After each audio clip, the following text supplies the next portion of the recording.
అరే ప్రదీప్, బాగున్నావా? రేయ్, సార్ని పేరు పెట్టి పిలుస్తున్నావేంట్రా? సారీ సార్, కొత్తగా జాయిన్ అయ్యాడు. ఓకే, ఎవరు నువ్వు? రావుని. చిన్నప్పుడు మనం పోరింగ్ హై స్కూల్లో చదువుకున్నాం కదా, ఆ రావుని. అరే రావు, నువ్వా? గంట మీటింగ్ ఉంది, ఇక్కడే ఉండు, వెళ్ళొస్తాను. ఎవరు సార్ అతను? అతను నా చిన్నప్పుడు ఫ్రెండ్. సార్ ఏమనుకోవద్దు, ఇంత పెద్ద సంస్థకి మీరు ఎండీ అయ్యుండి అలాంటోడు మీ స్నేహితుడంటే కింది స్థాయి ఉద్యోగస్తులు చులకనగా చూస్తారండి.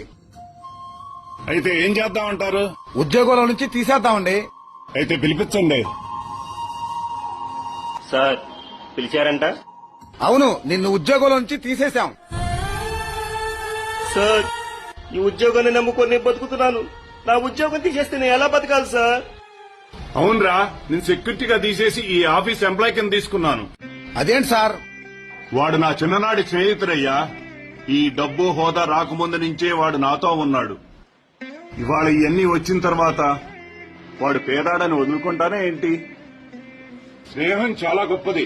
స్నేహానికన్నా మిన్న లోకాన లేదురా అడగా